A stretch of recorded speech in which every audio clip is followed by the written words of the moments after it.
Every evening at 7 o'clock, when the last student rushed out of Riverside Performing Arts Academy, David Miller began his shift. He pushed his yellow cleaning cart through the empty hallways, the wheels squeaking softly against the polished marble floors.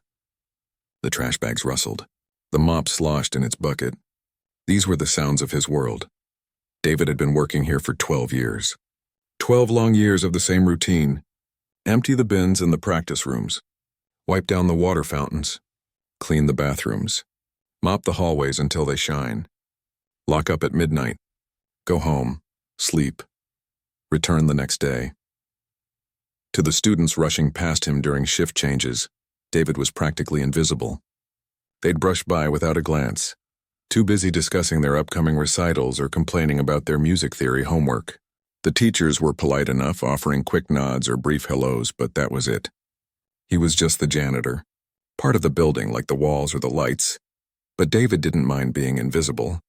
Not really, because being invisible meant he could listen. And oh, how he loved to listen. The academy was one of the finest music schools in the city. Young talented musicians came here to train, to perfect their craft, to chase their dreams. Every evening as David cleaned, the building still hummed with the echoes of their practice sessions.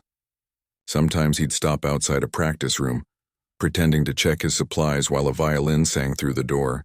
Other times he'd slow his mopping near the rehearsal hall, catching fragments of a cello's deep voice. His favorite spot was outside the main concert hall. On certain evenings, advanced students would stay late, running through difficult pieces on the grand piano inside. David would park his cart nearby, finding some excuse to clean the same water fountain twice just so he could hear a few more measures of Beethoven or Mozart. The music did something to him. It reached into a place deep inside his chest and squeezed. It made him remember things he'd spent years trying to forget. Tonight was Thursday, which meant the concert hall would be empty. There'd been a student recital earlier that evening, which meant extra work for David. He'd have to sweep up the programs that always ended up scattered under the seats, wipe down the door handles, make sure everything was perfect for tomorrow's classes. He pushed his cart through the double doors and stopped. The stage lights were still on, casting a warm glow over the black grand piano sitting center stage. It looked magnificent, powerful, like some kind of sleeping giant. David had cleaned this hall hundreds of times, but tonight something felt different. Maybe it was the silence. The building was completely empty. Everyone had gone home. Even the night security guard was doing his rounds on the other side of campus. It was just David and the piano. He left his cart by the door and walked slowly down the center aisle. His footsteps echoed in the empty space. Each row of red velvet seats seemed to watch him as he passed. He climbed the steps to the stage, his heart beating faster with each one. The piano was even more beautiful up close. Its surface was so polished he could see his reflection in it. His weathered face, his graying hair, his maintenance uniform with his name stitched on the pocket. David reached out and touched the smooth wood. It was cool under his fingers. How long had it been? 20 years? No longer. 25 years since he touched a piano. His hand trembled slightly as he lifted the fallboard, revealing the ivory and black keys beneath. They seemed to glow in the stage lights, inviting him. Daring him he shouldn't, someone might come back. He could get in trouble, lose his job. But his body wasn't listening to these sensible thoughts. He pulled out the bench and sat down. The leather was soft, worn smooth by countless students. He positioned his feet on the pedals, feeling their weight. His hands hovered over the keys. Just one note, he told himself. Just one to remember what it feels like. He pressed middle C. The sound rang out through the empty hall, pure and clear. It hung in the air for a long moment before fading away. David closed his eyes. That single note unlocked something inside him. Suddenly he was 7 years old again, sitting next to his grandmother on the bench of her old upright piano. He could smell her lavender perfume. He could hear her patient voice. Like this, sweetheart. Let your fingers dance. She'd taught him to play in her tiny apartment in the old neighborhood. That piano had been her most precious possession. The keys were yellowed with age, and some of them stuck a little. But to young David, it was the most wonderful thing in the world. He'd been good at it. Really good. His grandmother said he had a gift. His music teacher at school said the same thing. This boy has something special, she'd told his grandmother during a parent-teacher conference. With proper training, he could really go somewhere. But proper training cost money they didn't have. Still, his grandmother did her best. She used her savings to buy him sheet music from the thrift store. She taught him everything she knew. David practiced every day after school, his small fingers growing stronger, more confident. Music became his whole world. While other kids played basketball or video games, David lost himself in melodies and harmonies. He dreamed of concert halls and audiences. He dreamed of making his grandmother proud. Then, when he was 15, she got sick. Cancer. It moved fast. She was gone within 6 months. The piano was sold to help pay for the funeral. David went to live with an aunt who didn't have room for pianos or patience for music. School became about survival, not dreams. College wasn't even discussed. There was no money, no time, no support. Music became a memory, a beautiful, painful memory. David opened his eyes and looked at his hands. They were older now, rougher. These were hands that pushed mops and carried trash bags. But they remembered. He placed them on the keys and began to play. It was a simple piece, one of the first his grandmother had taught him. His fingers stumbled at first, searching for the right notes. It had been so long. But slowly, carefully, the melody emerged. The song filled the empty concert hall.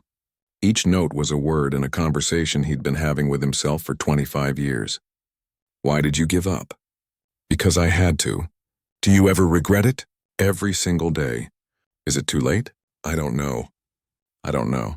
David played until his fingers ached. He played until tears ran down his face. He played until the weight in his chest felt a little bit lighter. When he finally stopped, the silence rushed back in. He sat there for a long moment, his hands still resting on the keys. Then he heard footsteps. Someone else was in the building. David's heart jumped into his throat. He quickly closed the fallboard and stood up from the bench. Had someone heard him? Was he about to get fired for touching the Academy's expensive piano? But when he turned around, the concert hall was still empty. The footsteps must have been from outside, someone passing by in the hallway. He was safe. This time, David returned to his cart and finished his cleaning, but his mind was miles away. That night, as he locked up the building and walked to his car, his fingers still tingled from touching the keys. He told himself it was a one-time thing. A moment of weakness. It wouldn't happen again.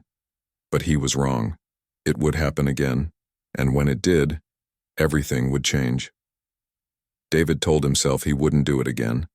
The next evening, he cleaned the concert hall quickly, keeping his eyes away from the piano. He focused on his work. Trash, mop, move on. But the piano seemed to call to him. By Friday night, he'd given in. After checking that the building was truly empty, he sat at the piano again. This time he played for 20 minutes. His fingers were less stiff, more sure. The music came easier. On Monday, he played for 30 minutes. By Wednesday, it had become part of his routine. Clean the rest of the building first. Save the concert hall for last. Check every hallway, every office, every classroom. Make absolutely certain he was alone. Then, only then, would he allow himself to sit at that bench. The music that poured out of him surprised even David himself. He played pieces he'd learned as a boy, melodies his grandmother had taught him. But he also started creating new things. His own music. Simple at first, just basic progressions and melodies. But slowly, something more complex began to emerge. It was like a dam had broken inside him. All those years of silence, all those years of pushing down his feelings and dreams, they came flooding out through his fingertips. The piano became the one place where David wasn't invisible, where he wasn't just the janitor, where he was himself. 3 weeks passed this way. David started looking forward to work in a way he hadn't in years. During the day, he'd find himself humming melodies, working out musical ideas in his head. His wife noticed the change. "You seem happier lately," she said one morning over coffee. "Something good happening at work?" David shrugged, not ready to explain. How could he tell her he'd been sneaking piano time like a teenager breaking curfew? "Just feeling good," he said simply. His daughter called from college that weekend. "Dad, you sound different. Are you okay?" "I'm fine, sweetheart. Better than fine. You sure? You sound almost, I don't know, younger or something." David laughed. If only she knew. But what David didn't know was that he wasn't as alone as he thought. Robert Chen taught piano at the academy. He was young, only 32, but he was serious about his work. Maybe too serious, his colleagues sometimes joked. While other instructors left promptly at 5, Robert often stayed late, working on lesson plans or practicing in his small office. He loved the academy at night. The quiet allowed him to think, to focus. His office was on the second floor overlooking the main hallway. He'd sit there with his door cracked open, enjoying the peaceful atmosphere. That's when he first heard it. It was a Thursday evening, almost 9 o'clock. Robert was reviewing his notes for the next day's advanced class when he heard piano music drifting up from below. He paused, listening. Someone was playing in the concert hall. That wasn't unusual. Students sometimes stayed late to practice. But something about this playing made Robert set down his pen. The technique was rough around the edges. There were small mistakes, hesitations, but there was something else there too. Something raw and honest that Robert rarely heard in his students playing anymore. They were technically perfect, but often emotionally empty. This was the opposite, imperfect but alive. Curious, Robert left his office and moved quietly down the stairs. He followed the sound to the concert hall doors, which were slightly ajar. He peered through the gap. The janitor sat at the piano. David something. Robert had seen him around for years, exchanged brief hellos, but never really talked to him. The man was always pushing his cart, always cleaning, always in the background. But now he wasn't in the background. He commanded that stage. Robert watched, fascinated. The piece David was playing wasn't one Robert recognized. It seemed improvised or perhaps self-composed. It had a melancholic beauty to it, like someone trying to find their way home after being lost for a very long time. Robert stood there for the entire performance, hardly breathing. When David finally stopped, Robert quietly moved back into the shadows, not wanting to disturb him. He watched as the janitor closed the piano, gathered his cleaning supplies, and left the hall with a small smile on his face. That night, Robert couldn't stop thinking about what he'd witnessed. The next evening, he stayed late again, this time deliberately. Sure enough, around 9 o'clock, the music started. Robert returned to his hiding spot and listened. This time, David played something different. More confident, more complex. This continued for nearly a week. Each night, Robert would listen from the shadows, amazed by what he was hearing. This man had real talent. Untrained, yes. Unpolished, absolutely. But there was something genuine in his playing that couldn't be taught. Finally, on Tuesday evening, Robert decided to make himself known. He waited until David finished a particularly beautiful piece. Then, while David still sat at the piano, lost in the moment, Robert stepped out of the shadows and began to clap. David spun around so fast he nearly fell off the bench. His face went pale. "I'm sorry," he stammered, standing up quickly. "I know I shouldn't be touching this. I wasn't trying to..." He looked terrified, like a child caught stealing cookies. "Please," Robert said gently, raising his hands. "Don't apologize.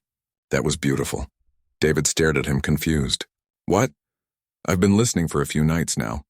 I hope you don't mind. I teach here. Piano instructor." Robert walked slowly down the aisle, not wanting to spook him. "You have real talent. How long have you been playing?" David's shoulders relaxed slightly, though he still looked wary. I used to play, when I was young, but that was a long time ago." "How long?" 25 years, Robert's eyebrows shot up. 25 years? And you're playing like that after 25 years? David looked down at his hands. "My grandmother taught me, before she died. I haven't really played since then."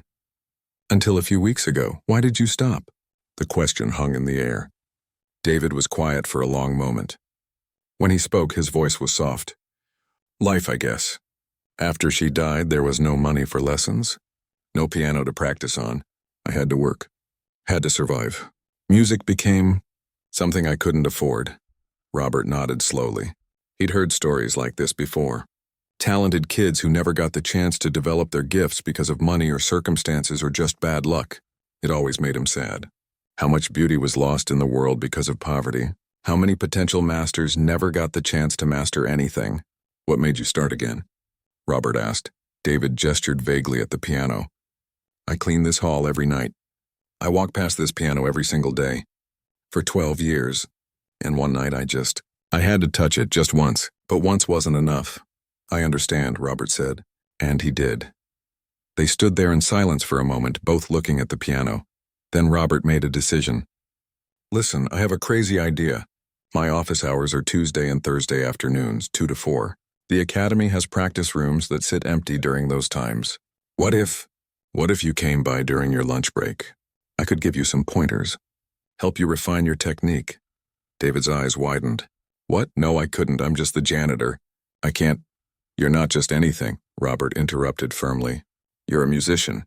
Maybe an untrained one, but a musician nonetheless. And musicians help each other.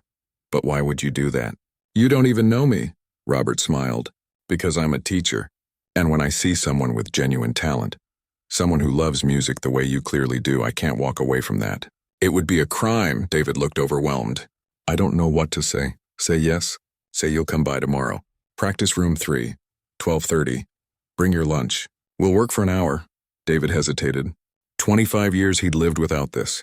25 years he'd accepted that music was behind him. Part of a past he could never reclaim. And now this young instructor was offering to teach him, to help him? It seemed impossible. It seemed too good to be true. But looking at Robert's earnest face, David saw only sincerity. No judgment. No mockery. Just one musician recognizing another.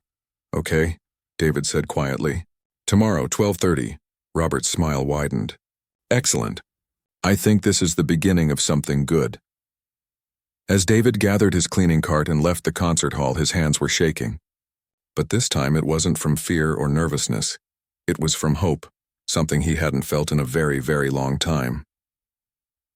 David barely slept that night. He kept thinking about what had happened. A real piano teacher wanted to give him lessons. Him, a 50-year-old janitor who hadn't touched a piano in decades. The next morning, he almost convinced himself it had been a dream. But when 12:30 rolled around, his feet carried him to practice room 3 anyway. His lunch bag felt heavy in his hand. His heart hammered in his chest. The door was open. Robert sat at a small upright piano reviewing some sheet music. He looked up and smiled when David appeared in the doorway. You came. I'm glad. Almost didn't, David admitted, but you did. That's what matters.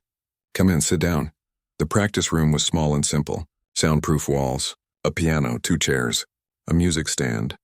That was it.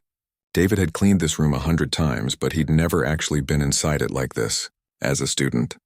As a musician, Robert gestured to the piano bench. Play something for me. Anything you want.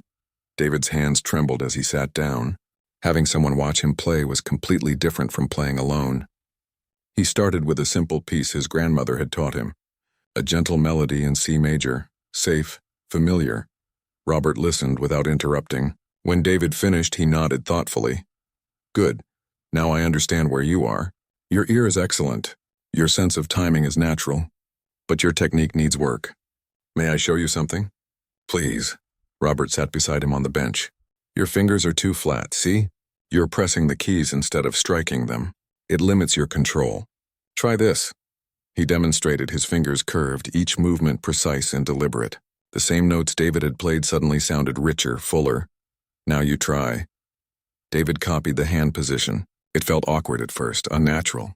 But when he played the phrase again, he heard the difference immediately. That's it, Robert encouraged. Hear that? You're getting more color now, more dynamics. They worked like that for an hour. Robert would identify something in David's playing that needed adjustment, demonstrate the correct technique, then have David practice it. Posture, hand position, pedal usage. Things David had never learned properly because he'd never had a real teacher. You're a fast learner, Robert said as their time ended. Same time Thursday? Yes, absolutely, yes. David floated through the rest of his workday. His mop seemed lighter, the trash bins less heavy. Even the grumpy security guard's complaints about the broken air conditioner couldn't dampen his mood. Thursday's lesson was even better. Robert introduced him to scales and arpeggios, the foundation of technical playing. I know it's boring, Robert admitted. But this is how you build strength and accuracy. 10 minutes a day of this, and in a month you'll notice a huge difference. David practiced every chance he got. During his evening shifts, he'd spend his time at the concert hall working on what Robert taught him. Scales, exercises, new pieces Robert had given him. His playing improved rapidly. Word began to spread among the faculty. Not gossip exactly, but quiet observations. People noticed that Robert Chen was spending time with the janitor, having lunch with him. They'd see them talking in hallways, laughing together. Most of the teachers thought it was nice. Robert was known for being kind, and if he wanted to befriend the cleaning staff, good for him. But not everyone saw it that way. Patricia Whitmore had been the Academy's director for 15 years. She was in her early 60s, elegant and formal, with silver hair pulled back in a tight bun. She'd built the Academy's reputation through strict standards and unwavering dedication to excellence. She believed in credentials, in proper training, in doing things the right way. When she heard that Robert was giving piano lessons to the janitor, she was not pleased. One afternoon, she called Robert into her office and closed the door. "Please," she said without looking up from her paperwork. Robert sat down, sensing this wasn't a friendly chat. Patricia set down her pen and fixed him with a sharp gaze. "I've heard you've been spending time with our maintenance staff." "David, yes, he's incredibly talented. He's a janitor. He's a person with real musical ability." Patricia sighed. "Robert, I appreciate your enthusiasm. I do, but this academy has standards. We train serious musicians here, people who've dedicated their lives to their craft. We can't just open our doors to anyone who can play a few notes. He's more than that. If you heard him play—" "I don't need to hear him play," Patricia interrupted. "This isn't about his ability. It's about appropriateness, about maintaining the integrity of this institution." Robert felt his temper rising but tried to keep his voice calm. "With respect, Director Whitmore, isn't music for everyone? Isn't that what we're supposed to believe? Music appreciation is for everyone. Professional training is for those who've earned it through proper channels. Application, audition, tuition. So it's about money?" Patricia's eyes narrowed. "Don't be naive. Running an academy costs money. We have expenses, standards, a reputation to uphold. I've heard you're considering having him perform at the community showcase next month." Robert hadn't actually brought it up to David yet, but he had been thinking about it. The community showcase was an informal event where local musicians could perform. Nothing official. Nothing prestigious. Just a nice evening of music. "I was considering it," Robert admitted. "I'd prefer you didn't." "Why not? It's a community event. He's part of our community. He's an employee." "There's a difference." Patricia softened slightly. "Look, I understand you mean well, but think about how it looks. Our janitor performing at our academy? People will talk. They'll question our standards. Is this the best use of our concert hall? Of our instruments? Those instruments sit silent most of the time. What's the harm in someone using them who actually appreciates them? The harm is in setting precedents we can't maintain. If we let one employee perform, what's next? The cafeteria workers? The security guards? Where does it end?" Robert stood up. "Maybe it doesn't end. Maybe that would be beautiful. Music for everyone, not just the privileged few who can afford our tuition."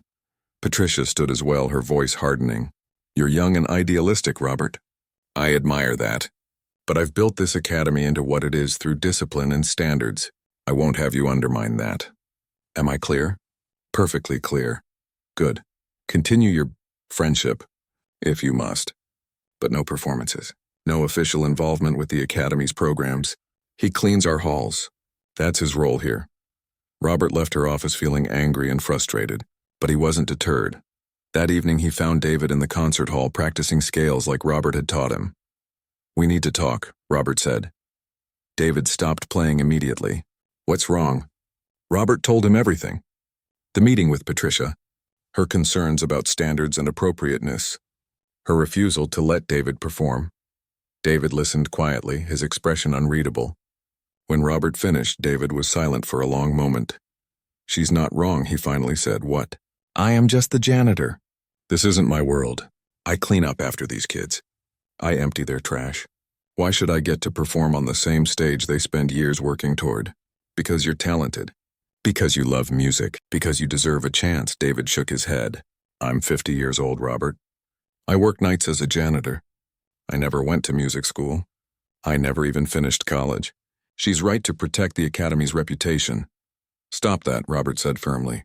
"Stop diminishing yourself. You think Mozart cared about credentials? You think Bach worried about proper channels? Music is music. Talent is talent. The rest is just bureaucracy. But listen to me. I have an idea. Director Whitmore said you can't perform at the showcase. Fine. But she didn't say anything about you auditioning for her. If she heard you play, really heard you, she might change her mind. David laughed bitterly. You want me to audition for her? Like I'm applying to the academy? Exactly like that. Show her you're not just the janitor. Show her what you can do. She'll never agree to it. Leave that to me. David looked at the piano, then back at Robert. Why are you doing this? Why do you care so much? Robert thought about it. Because someone gave me a chance once.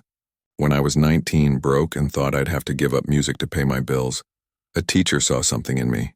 He taught me for free, helped me get scholarships, changed my life. Maybe I'm just passing it forward. David's eyes glistened. And if I audition and she hates it? If she laughs at me? Then at least you tried. At least you didn't let fear win. David was quiet for a long time. Then slowly he nodded. Okay, let's do it, Robert smiled. Good, now let's get to work. We need to prepare something that will blow her mind. Convincing Patricia Whitmore to listen to David audition was harder than Robert expected. She refused at first, calling it a waste of her time. But Robert was persistent. He showed up at her office every day for a week making his case. 5 minutes, he finally negotiated. Give him 5 minutes of your time. If you don't think he's worth listening to, I'll drop this completely. Patricia agreed, mostly to make Robert stop bothering her. She scheduled the audition for Friday afternoon at 3 o'clock in the concert hall. She made it clear she had a meeting at 3:15, so David better be punctual. Robert told David the news on Tuesday during their lunch lesson. David's face went pale. 3 days, he whispered. I have 3 days to prepare. You'll be ready. Trust me, but David wasn't so sure. That night, instead of his usual practice routine, he sat at the concert hall piano and stared at the keys. His mind was blank. His hands were shaking. What would he even play? Robert had suggested several classical pieces. Chopin, Debussy, something to show technical skill. But David couldn't connect with any of them. They were beautiful, yes, but they weren't his. They weren't what he needed to say. He thought about his grandmother, about the nights she'd sat with him at her old piano, teaching him with infinite patience, about how music had been his whole world once, about the 25 years of silence that followed her death, about finding his way back to this moment. His story couldn't be told through someone else's composition. It had to be his own.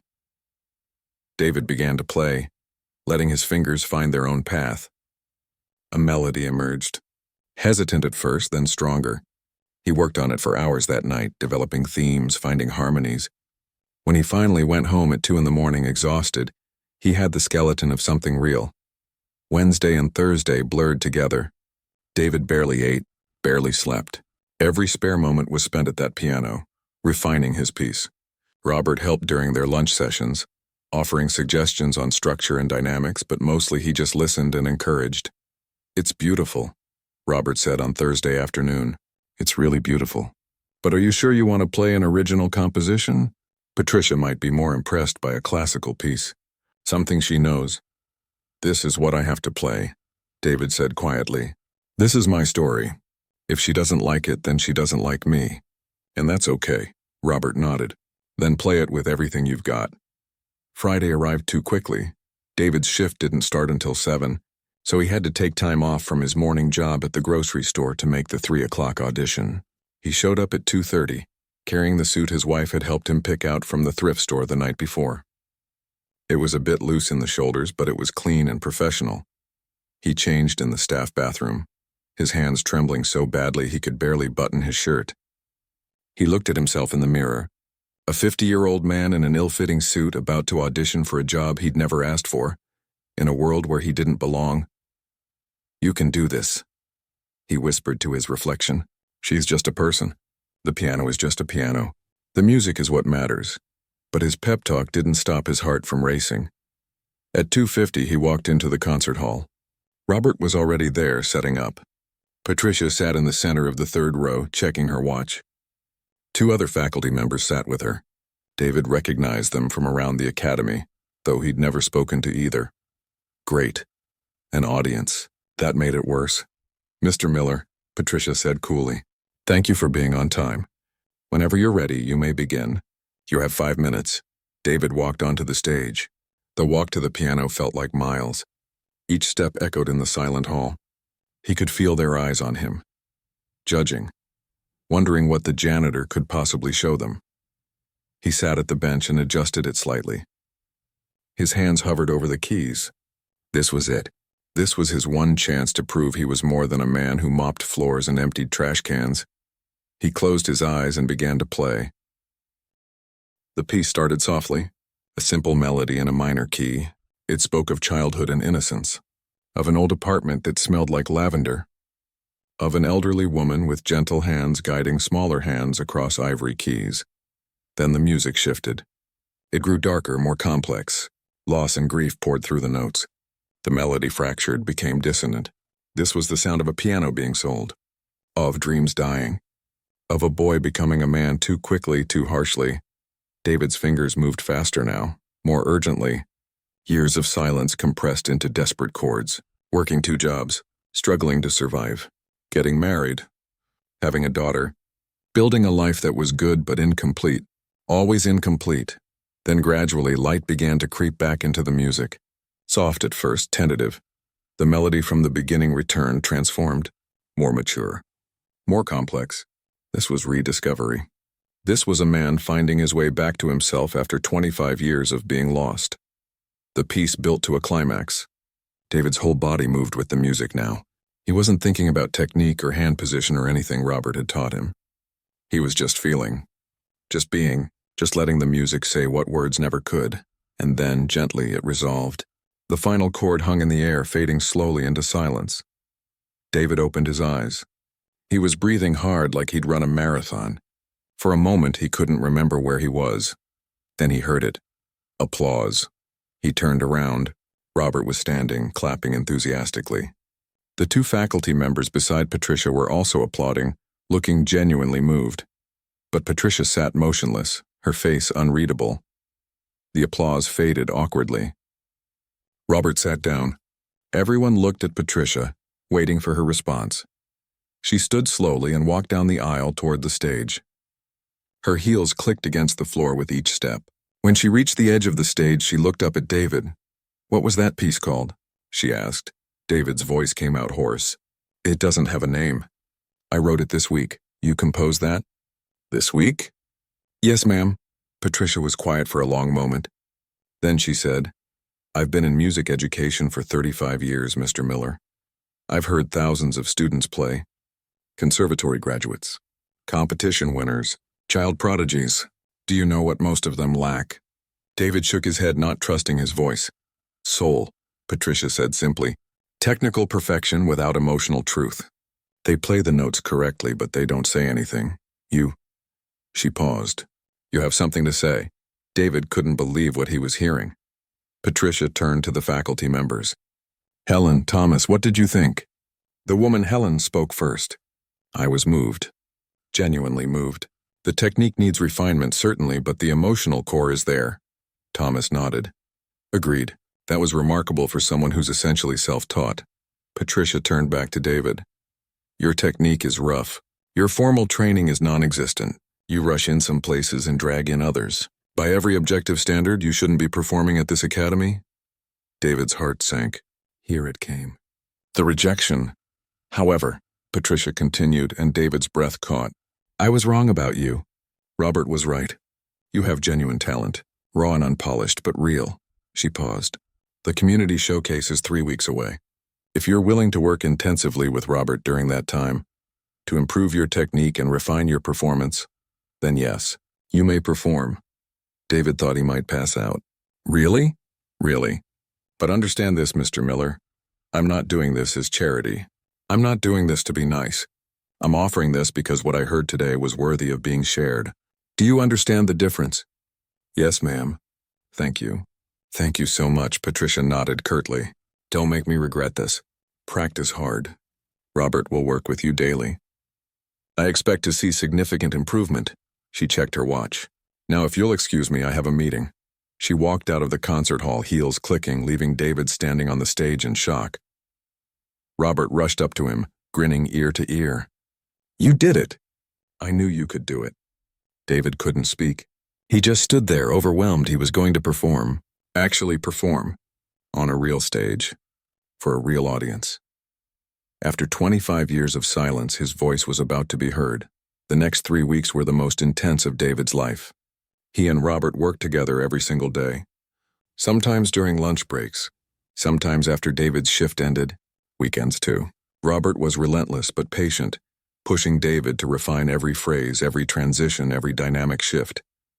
Again, Robert would say after David played through a section, "That crescendo needs to build more gradually. Feel the tension rising." David would play it again, and again, and again, until his fingers ached and his back hurt from sitting so long. But he didn't complain. This was his chance. Maybe his only chance. He wasn't going to waste it. His wife noticed the toll it was taking. "You're exhausted," she said one evening when he came home at midnight. "Maybe you should rest." "I can't. The showcase is next week." She touched his face gently. "I'm proud of you. You know that, right? Whatever happens up there, I'm proud." David called his daughter at college. "I need to tell you something." "Dad?" "What's wrong? You sound weird." "Nothing's wrong. Actually, something's right. Really right." He told her everything. The secret practice sessions. Robert discovering him. The audition. The upcoming performance. There was silence on the other end of the line. Then his daughter started crying. "Dad, that's amazing." I can't believe you never told me you could play piano." "I couldn't. It hurt too much. Remembering what I'd given up." "But you didn't give up. You just took a long break." She laughed through her tears. "I'm coming home for it. I'm definitely coming home to watch. You don't have to do that. It's just a small community thing." "Are you kidding? My dad is performing at a music academy. I wouldn't miss it for anything."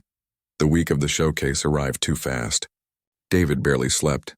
He'd run through the piece in his head at night, his fingers moving against the sheets like he was playing invisible keys. His wife would wake up sometimes and find him like that, lost in silent music.